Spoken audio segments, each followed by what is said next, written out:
Bienvenidos a una nueva entrevista de Atlántico TV. Hoy nos acompañan Óscar Ferreiro y José Yuste, organizadores del Congreso de Paratraducción que se realizará en la UBI del 20 al 22 de marzo. Y bueno, primero de todo, una pregunta que seguro que ya habéis contestado muchísimas veces: ¿qué es la paratraducción? Buenos días, buenas tardes, buenas noches para aquellos que nos vean en pantalla. A ver, el congreso se titula Congreso Internacional sobre Paratraducción, Interlinguas y Transmedia, Paratradit. El primer concepto y la primera noción es la paratraducción. La paratraducción es una noción que creamos en la Universidad de Vigo, allá por el año 2005, una cosa así, y que constituye pues la noción clave de lo que se llama la Escuela de Vigo en los estudios sobre traducción. Paratraducción nace de una tesis doctoral en la que pues el campo de investigación era la traducción de un libro sobre el Holocausto, que era Secuestro Nemo de Primo Levi, y el juego de las traducciones se jugaba no tanto en el texto, sino en lo que llamamos los paratextos. Los paratextos es todo lo que rodea, acompaña, envuelve, introduce y presenta un texto. Es decir, desde la portada, la cubierta, la contracubierta, todo lo que hace que un libro exista, eso es la paratextualidad. Y todo eso jugaba en las cubiertas, porque las cubiertas iban cambiando de un año para otro, de una traducción a otra, de una lengua a otra, y todo se jugaba ahí. Y los cambios eran, aparte evidentemente del título, cambios muy sustanciales en aspectos esencialmente no lingüísticos, como puede ser la imagen, las ilustraciones, los colores de las portadas, el tipo de fotografía que se hacía, la representación simbólica del Holocausto, el que hubiese pues rejas o no, la puerta o no de Auschwitz, etcétera, etcétera. Eran cambios importantes que hacían que la traducción se vendiera o no, que la traducción se considera mala o buena, así como la recepción del propio tema del Holocausto. Y el doctorando, por aquel entonces doctorando, Juan Manuel Garrido Vilariño, me dijo: José, es que todo está en juego en la cubierta, y ni siquiera en la portada, sino en la cubierta. Y claro, para los textos tenemos un montón de herramientas para hablar de la traducción de los textos. ¿Cómo hablamos de esto de aquí? Bueno, pues esto es un paratexto, pues la traducción de los paratextos y ocuparse de cómo se adaptan esos paratextos a las lenguas y a las culturas de llegada, pues se va a llamar paratraducción. Pero esa palabra no existe, claro, por eso la vas a poner en tu tesis. Y la puso en su tesis y a partir de ahí se creó la noción. Y ahí es donde nace, es decir, es un concepto esencialmente de traducción literaria, ¿no? Es un concepto del sistema literario. Evidentemente eso a lo largo de los años lo hemos adoptado en todos los encargos de traducción, ya sea de traducción literaria como de traducción de textos económicos, comerciales, jurídico-administrativos. En la traducción jurada, por ejemplo, toda la paratextualidad que hace que una traducción sea jurada frente a otra es lo que hace que sea una jurada, es decir, la paratraducción, es decir, la diligencia fedataria, los sellos, etc. O, por ejemplo, la traducción audiovisual, no solo es lo que se oye en pantalla o lo que se escucha, es decir, el diálogo. La gente que piensa que el doblaje y el subtitulado es la traducción del guión y punto. No. Cuando estamos haciendo traducción audiovisual y multimedia, ya no digamos ya en videojuegos, pues no solo traducimos el guión, sino que traducimos todos los elementos que rodean al guión, todos los paratextos, desde la propia imagen, es decir, cómo se adaptan determinadas imágenes en todos los procesos de localización del videojuego, o de localización, o de doblaje, o de subtitulado, hasta los peritextos sonoros, es decir, lo que se escucha en pantalla, los ruidos, los efectos especiales, etc. Todo esto son elementos empíricos de la paratextualidad. Y entonces nosotros, con la noción de paratraducción, lo que queríamos era llamar la atención sobre que cuando se traduce en el siglo XXI no solo se traduce texto, sino que también se paratraduce paratexto, es decir, imagen, sonido y todo lo que acompaña al texto. Claro, esto tiene una amplitud enorme, porque claro, la gente al principio decía, bueno, pues claro, los de Vigo son los que se ocupan de los paratextos, punto, ¿no? No, es que no solo es eso, es que es un posicionamiento ético muy importante ante el acto nada inocente de traducir. Decir que cambiar pequeños detalles tiene una importancia social, cultural, política e ideológica. Que Doraemon, por ejemplo, esté en un episodio original comiendo un bol y con 2 palillos es totalmente normal, pero de repente queremos hacer una transcreación de ese producto en Estados Unidos y cambiamos los palillos por cuchillo y tenedor. O, por ejemplo, Doraemon se da con una puerta y se da contra la nariz y se pone una tirita en la nariz. Y esa tirita en la nariz se quita en Estados Unidos porque la tirita tiene forma de cruz. Y de repente ya no se ve con el botiquín a Doraemon, sino que se ve a Doraemon con una pizza. Eso se llama adaptación de elementos paratextuales que están en pantalla y que en los videojuegos es fundamental porque para el público destinatario, sobre todo en las eras de sensibilidad en la que estamos viviendo hoy en día en todas las geolocalizaciones de los productos de consumo, pues las sensibilidades están a flor de piel y no podemos, una cruz es algo sagrado, no podemos hacerlo, entonces vamos a no profanar la cruz y vamos a hacer que Doraemon esté comiendo una pizza. Ya miras tú qué sentido tiene que Doraemon, que se ha dado un golpe, se esté comiendo una pizza para curarse la herida, ¿no? Por ejemplo. Entonces eso es, pero estos son aspectos esencialmente empíricos. A partir de ahí, el segundo nivel de la paratraducción es un nivel sociológico. Es decir, es ver cuántos agentes intervienen en un proceso de la traducción que no son traductores, que nosotros llamamos paratraductores, en sentido etimológico de la propia palabra, es decir, que no son traductores, pero que deciden sobre el producto de la traducción, como el campo editorial, pues por ejemplo, el editor que decidió qué cubiertas iban a ir en ese libro, o en el campo de la traducción audiovisual, pues el que está en la mezcla de mezclas, la mesa de mezclas, el que decide la banda sonora, el que decide retocar cualquier cosa del diseño gráfico, todo eso son agentes, o por ejemplo los agentes promotores o institucionales que promueven la traducción hacia el gallego, hacia el catalán o hacia el vasco. Es decir, son aspectos sociológicos que son de agentes, que son agentes para traductores que rodean al proceso de la traducción, están al lado de la traducción, pero que son tan importantes como el propio traductor que está traduciendo el texto. Y pues en un tercer nivel, la paratraducción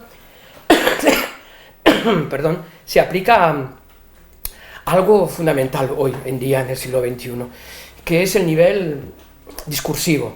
Es decir, el primer nivel era el empírico, constatar que hay paratextos, el segundo nivel es sociológico, es decir, cuántos agentes y cuántas personas están involucradas en el proceso de la traducción, y el tercero es el nivel discursivo. Discursivo significa qué entendemos hoy en el siglo XXI por traducción. ¿Qué significa traducir hoy en el siglo XXI en la cultura occidental frente a la cultura oriental o frente a la cultura mexicana o frente a la cultura... Porque, querámoslo o no, o que estemos en una era de globalización, hay distintas culturas y hay variedad cultural. Todo el mundo se llena la boca con multiculturalismo, pero no hay una traducción realmente del otro. Es decir, no se concibe, no se pregunta por qué traducción se llama traducción en español, traducción en traducción en italiano, traducción en francés o traducción en galego y translation en inglés y Übersetzen en alemán. Son nombres diferentes para supuestamente un acto similar, pero que con el propio nombre están diciendo una concepción de la traducción diferente. La palabra translation de traducción proviene de la translatio latina de la época medieval, en la que no existía la traducción como tal, como la entendemos desde el siglo XVI, sino que los monjes copiaban y glosaban los textos, y donde la noción de autor no existía. La noción de autor empieza en el siglo XV, en el siglo XVI, justo cuando se inventa la palabra traductio, de donde viene traducción. Bueno, pues nombrar la traducción es un acto de paratraducción.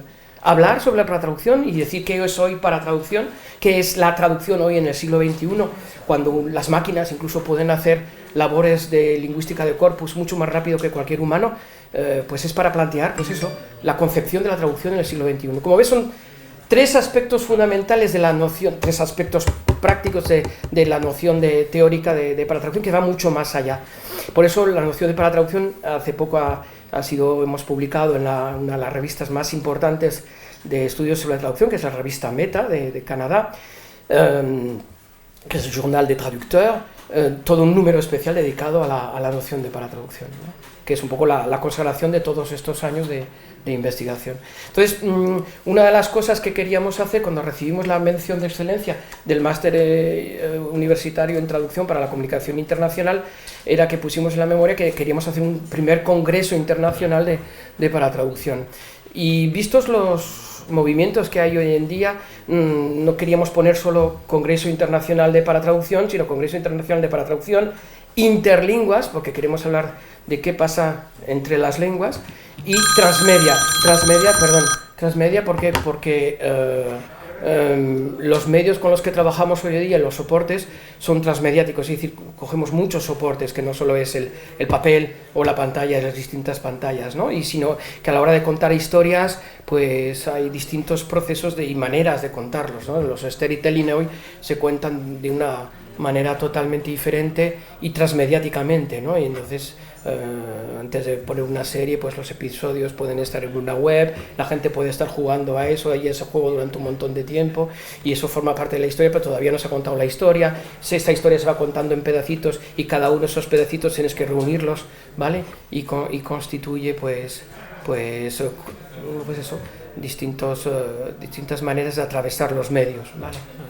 Si me permites, tamén ampliando un pouco a información do meu colega José, bueno, falabas dos organizadores, somos máis organizadores que non están aquí, que é como o caso de Manuel, de Ramón e de Carl Schuster, e aparte que este ano, porque isto, digamos, hai uns antecedentes dun congreso que tivo lugar hai 2 anos, non? Que era a 6ª edición do Congreso TechLink, vale, que organizamos junto con a Universidade de Portugal da Universidade do Miño, non?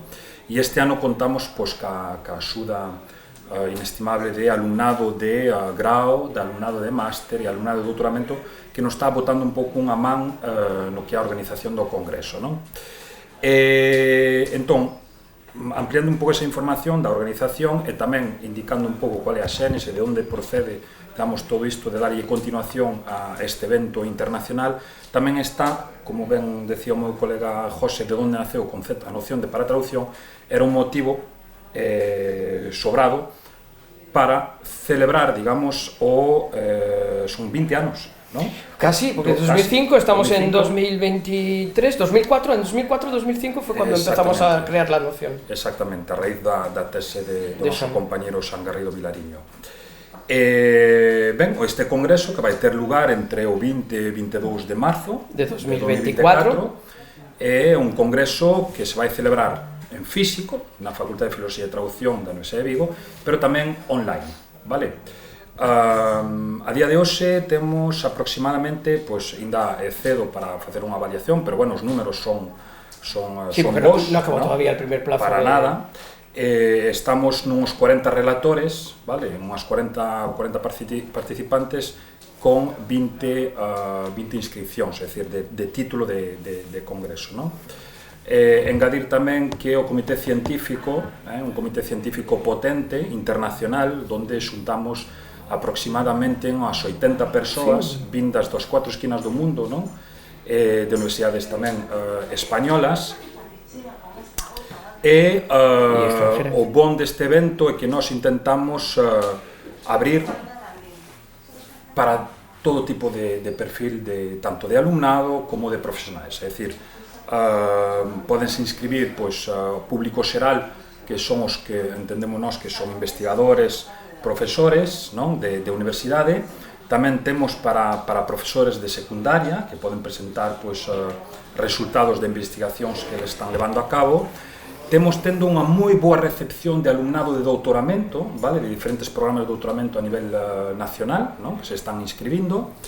E despois tamén a Rede Vértice. A Rede Vértice, que nesa rede están diferentes asociacións de traductores, de intérpretes, pois de Cataluña, do País Vasco, e que incluso teñen unha tarifa reducida para facer a inscripción, non? Sí. Isto, por un momento, que quería comentar, es decir, engadir esta información. Lo que ha dicho Óscar es importante. La gente no tiene que pensar que el Congreso va dirigido solo exclusivamente a traductores e intérpretes, ¿vale? Sino que va dirigido también a profesores de secundaria y sobre todo de secundaria, primaria y secundaria, de segundas lenguas extranjeras, ¿vale? Porque, a ver, el Congreso tiene 3 ejes. Un primer eje que está dedicado a la traducción y a la interpretación en la era digital, un segundo eje que está dedicado a la pedagogía y didáctica digitales de la lengua, y un tercer eje que está dedicado a las inteligencias artificiales en el tratamiento automático de las lenguas, ¿no? Las IAs. Esos son los 3 ejes fundamentales y esencialmente de la parte más científica del Congreso. Y en ese congreso en el que estamos, como ha dicho muy bien Óscar, varios organizadores, aquí solo estamos 2, pero está, como ha dicho muy bien, Emmanuel Bourgoin-Vergondy, Ramón Méndez González y Carl Schuster, más luego todo el equipo de alumnado, de máster y de doctorado que está colaborando con nosotros. están colaborando con nosotros que hasta el punto nosotros le dijimos una pregunta, que no sé si la tenías pensada o por el estilo, es algo, estamos haciendo casi en ese sentido, pues, abogados del diablo, porque les dijimos, narices, ¿por qué no venís al congreso? Nunca asistéis a los eventos científicos que hacemos. Y entonces decir eso a unos alumnos que están en la universidad por parte de un profesor es bastante fuerte, ¿no? Y entonces, no, es que claro, son temas muy científicos, muy punteros y tal. Entonces dijimos, ¿y por qué no organizamos, pues, aparte de los ejes científicos que hemos comentado, unos talleres donde el alumnado pueda estar con nosotros y talleres esencialmente prácticos? Ah, pues sí, si fueran talleres de formación mejor, porque lo que queremos es el sentido práctico, tal, no sé qué. Y tenemos preparados casi 6 talleres a los que se pueden apuntar la gente que asiste al congreso, ¿no? ¿Tienes el listado de los hechos? Sí, hay un taller sobre un obradoiro sobre fiscalidad para traductores. Hay otro que está impartido por Fernando Moreiras, que é un traductor de renome, vale? Hai un obradoiro sobre investigación, vale? Que será, digamos, que estará impartido por unha recén doutorada do noso programa, acaba de doutorar hace pouco, Alba Quintairos. Sí. Despois tamén sobre traducción de manga, vale? Que é Bernabé, que tamén é unha persoa de renome neste eido. Además es traducción y adaptación del manga, que es justo lo que estábamos comentando antes de la noción de para traducción, ¿no? Como a la hora de traducir los mangas hay que adaptar muchas de las cosas que son esencialmente elementos culturales y propios del diseño, incluso gráfico, del propio manga como está redactado al siguiente, perdona. Exacto. Iago, que impartirá un obradoiro sobre a localización de videoxogos. Despois habrá tamén un obradoiro sobre a cadea, a cadea que segue un libro traducido, non? Que estará impartido por a nosa compañera docente do máster e docente do grau de traducción, que é Patricia Buxán. E por último, un obradoiro sobre xogos de mesa, non? Sí, las cartas. Exacto, sobre cartas e xogos de mesa, impartido por Alfredo, que tamén é unha persoa que está moi metido, digamos, neste mundo. Y colabora tamén con el título propio de especialista en traducción para la industria del videojuego. Como comentabas, José, uno de los temas ejes centrales del Congreso es la inteligencia artificial y su aplicación a la traducción y la para-traducción. ¿Os preocupa los avances de la IA, sobre todo últimamente que han salido estas herramientas de traducción automática? Preocupar, a ver. En el sentido de que igual se acaba con ese elemento humano que está implícito en la traducción. Yo cada vez que me hacen esta pregunta hago la misma pregunta, la misma respuesta que cuando me preguntaban por Google cuando empezó. La gente con Google decía, bueno, la gente ya no va a visitar las bibliotecas, ya no va a entrar, pues Google vino para quedarse y se ha quedado y aquí está. Y las inteligencias artificiales llegaron, porque no llegan ahora, han llegado desde hace más de 20, 30 años, bueno, que digo, más de 30 años, en los años ya de la Segunda Guerra Mundial ya empezaron las inteligencias artificiales a elaborarse, pero ahora los procesadores de cálculo son muchísimo mayores para conseguir lo que han conseguido, y ha venido para quedarse. Son herramientas que utilizamos, es decir, la TEA, la traducción automática, existe desde hace décadas, o sea, y las memorias de traducción se utilizan en los encargos de traducción cuando el encargo de traducción es un encargo de traducción, pues por ejemplo, de un cierto volumen, ¿no?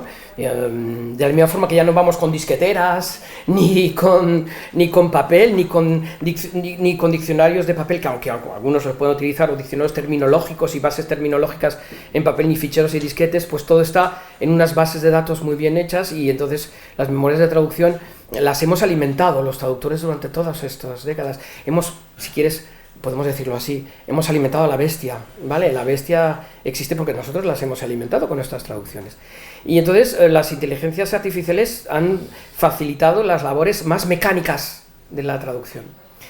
Y es cierto que hoy una máquina puede hacer lo que hace un ser humano, entre comillas, en el sentido de que puede procesar muchísimo más rápido, puede encontrar información muchísimo más rápido, puede razonar, por lo tanto, muchísimo más rápido, y por lo tanto tener un abanico de textos, la actividad transtextual es la actividad de la traducción, de todos los textos que se han traducido, y cada vez que se ha traducido esa palabra de este idioma a este idioma, estos han sido el resultado y este es el mejor que puedes elegir, etcétera, etcétera. Son herramientas que existen ya desde hace décadas y que están en red gratis para todo el mundo, ¿vale? Es cierto que las que han llegado nuevas son nuevas en el sentido que lo que hacen es realmente crear un diálogo con la máquina en el que tú, si sabes dominar los prompts, si sabes dominar muy bien las preguntas, es decir, la clave está en saber hacer las correctas preguntas. Para hacer las correctas preguntas tienes que tener una mente muy bien amueblada. Tienes que saber cuáles son las preguntas adecuadas para que ChatGPT te dé el resultado. ChatGPT 4, y 4 de pago, no el gratis, sino el de pago, ¿no? Y es cierto que hacen trabajos que se ven perfectamente, que están muy bien. ¿Sabes cuando juegan los niños a los Lego y hacen puzzles? Pues están muy bien montados, ¿vale? Pero necesitan retoques al final, necesitan una revisión y una corrección. Mucha gente nos dice, con la inteligencia artificial la forma de evaluar al alumnado va a ser totalmente diferente, porque los trabajos se los van a hacer las máquinas y vosotros cómo vais a saber. Nosotros tenemos herramientas también para averiguar, y bueno, aparte de que la larga experiencia de docencia, vemos perfectamente cuando un texto está realizado por un humano y no por una máquina, porque la revisión y corrección de textos forma parte de las fases de los procesos de la traducción. Y revisores y correctores hemos formado durante la licenciatura, durante el grado, de revisiones y corrección de textos ya que están a punto de editarse. Muchos dicen que con la inteligencia artificial el traductor futuro lo que hará será ser contratado como post-editor, ¿no? Es decir, estará ahí porque la máquina habrá hecho todo el trabajo sucio de hacer un texto en bruto y tú estarás ahí puliendo el texto, marcando la sintaxis, marcando la morfología, puntuando y dando lo que no puede dar la máquina al texto, que es el alma del texto. Y ese alma solo se consigue gracias a algo que se ha olvidado totalmente en el siglo XXI, y es la lectura. Porque para revisar y corregir un texto tienes que saber leer perfectamente el texto. Tienes que saber cuáles son todas las posibles implicaciones significativas que tiene el texto de partida para que esas implicaciones significativas en el texto de llegada estén presentes. Si el cliente quiere que estén presentes, evidentemente, porque pues hay manipulación y podemos hacer adaptaciones de todo lo que queramos, ¿vale? Incluso de los hermanos Grimm y del cuento de la Caperucita. La intención. ¿Vale? Pero la intención, es decir, querer decir, ¿qué ha querido decir el autor primario, ¿no? Si queremos ser fiel al autor y al imaginario del autor primero. Pero a veces eso hoy con el siglo XXI ha cambiado totalmente. La noción de fidelidad está cambiando totalmente porque la manipulación que podemos hacer con la era digital es impresionante. Entonces el futuro de esta profesión más antigua, una de las más antiguas del mundo como es traductor e intérprete, es un futuro prometedor, pero un futuro prometedor para aquellas personas que sean muy inteligentes a la hora de usar las herramientas. Es decir, toda tecnología tiene sus pros y sus contras. Y cuando llegó la televisión era la coja tonta y todo, pero si tú ves documentales en televisión y ves grandes reportajes en televisión, puedes llegar a tener una cultura que no tendrías a lo mejor leyendo todos los libros de botánica o de anatomía, por ejemplo, no sé, ¿eh? Entonces estos geeks y estos frikis de los documentales que además después cuando tienes un texto de estas características en clase siempre hay alguno que es especialista en algún tema, ¿vale? Y que te enseña fuentes de documentación que tú a veces ni siquiera habías pensado, ¿no? Entonces, las inteligencias artificiales ni son buenas ni son malas. Son herramientas, son como las pantallas. Si las pantallas pueden ser buenas y pueden ser malas, hay que saberlas usarlas, pero hay que saberlas usarlas desde pequeño. Y el gran problema con el que nos enfrentamos ahora es que hay mucha gente que llega a la universidad solo con una cultura de las pantallas y sin haber tenido previamente una cultura del libro. Y eso se nota, ¿eh? De feito, xa estamos recibindo digamos, propostas para o Congreso interesantes, porque se están enviando resumos, títulos, e algunhas van nesa liña, non? Da utilización das IA no ensino das linguas, na tarefa do traductor e tal. Eu creo que vamos a ter un gran debate no Congreso, non? Sí, un enjeu, como dicen los franceses, un gran enjeu. Sí. Volviendo un poquito al tema del Congreso, como decís, hace 20 años pues hicisteis una apuesta por este término nuevo, por acuñar un término nuevo de traducción. Sí. Ahora la reforzáis con este Congreso. ¿Qué esperáis de este Congreso para de cara al futuro? Pues que haya más ediciones del Congreso. Más ediciones del Congreso para afianzar todavía más la noción. La noción de paratraducción ha venido para quedarse en el sentido de que porque habla de algo fundamental, que es la realidad. Los paratextos siempre han estado ahí, pero nunca se le ha hecho tanto caso desde que nosotros fundamos la noción de paratraducción. La noción de paratraducción está precisamente para llamar la atención sobre esos aspectos que ahora en la era digital son esenciales. La traducción intersemiótica, que era uno de los tres tipos de los que hablaba Jacobson. Hay tres tipos de traducción: la traducción interlingüística, entre lenguas, la traducción, que es la traducción propiamente hablando, la traducción intralingüística, que es la que hacemos todos los padres y la que hacen todas las madres, y todos los padres y las madres cuando enseñamos a hablar a nuestros hijos, ¿no? ¿Qué significa la palabra? Eso es traducción intralingüística. Y luego la traducción intersemiótica, es decir, entre códigos semióticos. Cuando dices traducción intersemiótica, la gente suele llevar a confusión y cree que realmente es adaptar una novela al cine o a otro código, y sí, también es eso, y también es eso. Pero hoy la traducción intersemiótica es mucho más que eso, no es solo entre dos códigos. Como por ejemplo, pues yo qué sé, pues en la literatura del libro, cuando traduces un libro infantil, tienes texto e imagen, entonces hay dos códigos, el texto y la imagen. No. En la pantalla estamos ante muchos códigos semióticos, aparte de la imagen. Y esos códigos semióticos hay que entenderlos porque son fruto de una cultura. Y esa cultura de partida es diferente a la de la cultura de llegada. Es cierto que la gente piensa que todo el mundo global tiene la misma cultura y por lo tanto las imágenes van a ser universales, y eso es un gran error. La imagen no es un universal de la traducción, sino que debe traducirse. Entonces la paratraducción está ahí para llamar la atención sobre esto, ¿no? Que la imagen no es un universal de la traducción, no es un signo propiamente hablando, es un símbolo, y como símbolo hay que leerlo e interpretarlo con un aspecto esencialmente semiótico y no lingüístico. No hay una morfología de una imagen, ni una sintaxis de la imagen. Entonces la paratraducción está realmente para cambiar de paradigma, es decir, que realmente hay códigos semióticos que entran en la comunicación que son tan importantes, o más a veces, que el propio texto, que el texto lingüístico. Y ojo, cuando hablamos de tres tipos de traducción, es cierto que fue una mala traducción. Bueno, es cierto que Jacobson ponía translation porque la monografía está dedicada a translation, pero en realidad lo que quería hablar era de interpretación, de modos de interpretar, ¿vale? Porque para traducir tienes que interpretar primero.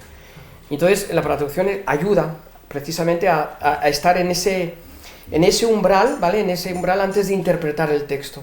Si tengo todos los paratextos, a ver qué lectura voy a hacer y qué comprensión y qué sentido voy a sacar, porque eso es lo que tengo que trasladar a la otra lengua y a la otra cultura.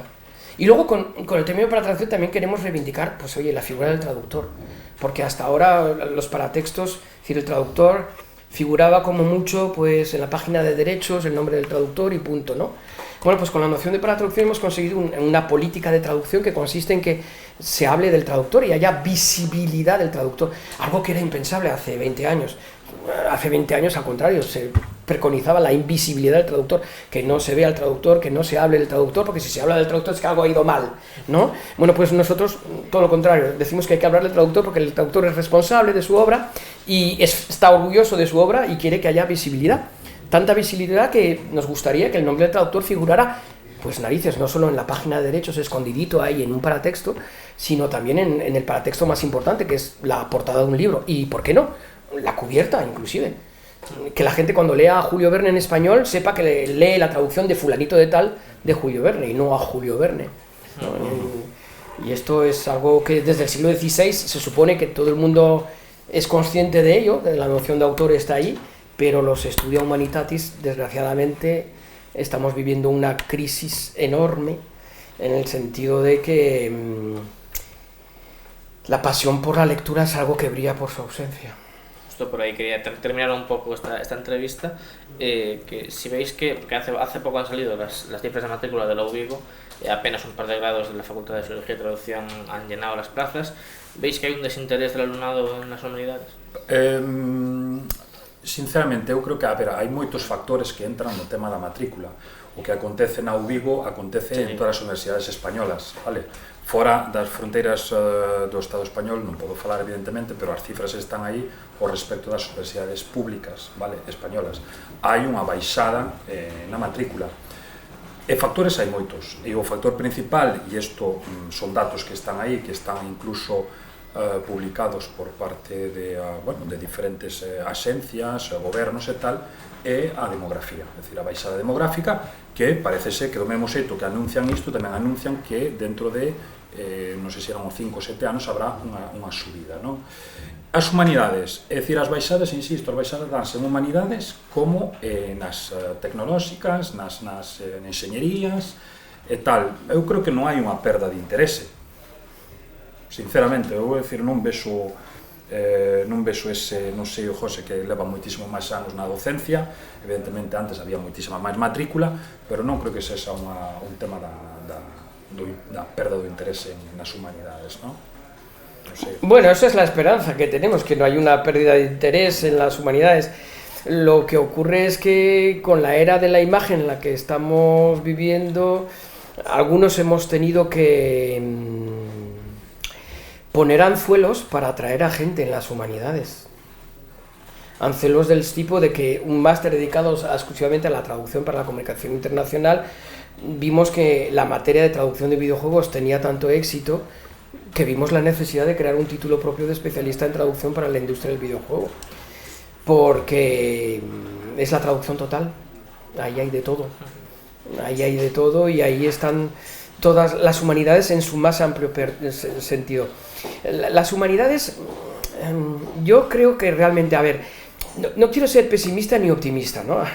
Es la postura siempre del profesor para no estar ni a favor ni en contra, sino decir las dos posturas, porque así realmente creas debate, porque vivimos una era de posicionamiento de o conmigo o contra mí, o papel o pantalla, o, ¿sabes? Y de lógica binaria todo el rato, ¿no? Entonces, si hay incluso auténticas desconstrucciones sobre estas dualidades binarias, ¿vale? Es por algo esencial y que constituye la clave de todo. Y es que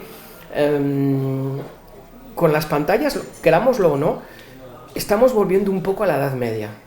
Y claro, cuando dices esto, la gente se queda un poco, ¿pero cómo a la Edad Media? Sí, a la Edad Media, en la Edad Media las personas que leían eran muy escasas. Eran solo 4 monjes o mucho más de 4 evidentemente, pero los clérigos, ¿no? Les clercs, como dicen los franceses, ¿no? Los clérigos son los que sabían leer, los que tenían acceso a la cultura del libro. No olvidemos que somos una cultura del libro. Nuestra cultura, la cultura europea, es la cultura del libro, bueno, de 3 libros.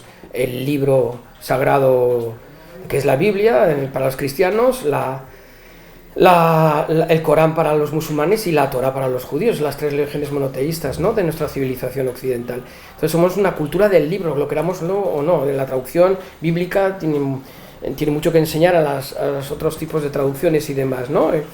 Y es todo el rato exégesis e interpretación. Y esa cultura del libro que no empieza hasta el siglo XVI, porque hasta entonces el libro no existe, es decir, son pergaminos, son códices. Durante la Edad Media la noción de traducción es una noción de traslatio, no es de traducción, es decir, se traslada lo que los antiguos han dicho y se repite.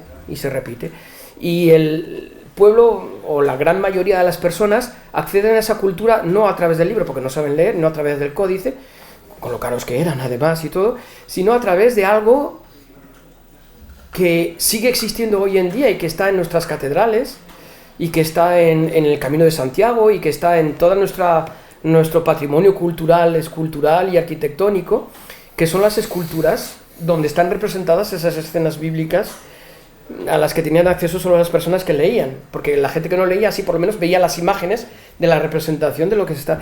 Pues hoy estamos viviendo un poquito lo mismo. Hay mucha gente que se limita solo y exclusivamente a la imagen y que no va a la fuente. Y que en lugar de no contentarse con las portadas e ir al libro, pues se contenta con las portadas, se contenta con las pantallas, porque las pantallas crean esas imágenes materiales, ¿no? Y esto es muy, muy grave para las humanidades. En las humanidades a nosotros nos gustaría que las futuras generaciones que lleguen aquí lleguen porque no solo les gusta leer, sino porque les encanta leer, y leer les produce placer, y además al leer crean sentido y crean imágenes mentales, porque eso es lo que van a traducir. Y esto se está olvidando con las pantallas. Se está olvidando muchísimo, y hay referencias transculturales, interculturales, intertextuales, paratextuales, hipertextuales, architextuales, es decir, los 5 tipos de transtextualidad están allí, que no, y metatextuales, que era la última que se me olvidaba, que los alumnos últimamente no están captando, porque no vienen con un bagaje cultural de lectura. Entonces, cuando una civilización como la nuestra, en las carreras universitarias, empieza a poner, me acuerdo cuando estábamos nosotros estudiando lecturas obligatorias, ¿sabes? Como tienes que obligatoriamente leerte esto, o si quieres aprobar la asignatura y tal. Esto ha desaparecido, ya no hay lecturas obligatorias, no hay bibliografía, y la bibliografía hoy en día, los profesores en las guías docentes somos tan mimosos con nuestros alumnos que incluso les ahorramos el viaje de ir a la biblioteca y creamos el PDF colgado y lo subimos a la plataforma para que se lo descarguen. Sí, se lo descargan y están en el disco duro, pero está ahí durmiendo el sueño de los justos y nunca se lo leen, ¿sabes? Nunca lo imprimen para leérselo. Quiero decir con esto que las humanidades se caracterizan porque tú estás tú solo con el libro, ¿vale? Con el libro, con la pantalla, con la película. Digo libro, cualquier producción editorial, con una pantalla. Y hay gente que sí, oye, hay gente muy buena, no quiero decir que todo lo que... Pero últimamente la gente el alumnado que está llegando a la universidad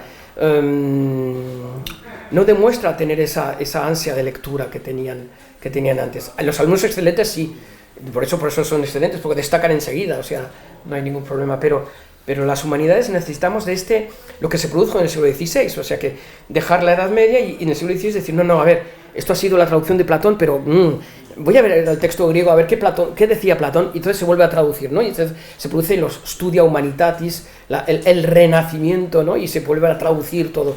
En el siglo XVI toda escritura proviene de la traducción, ¿no?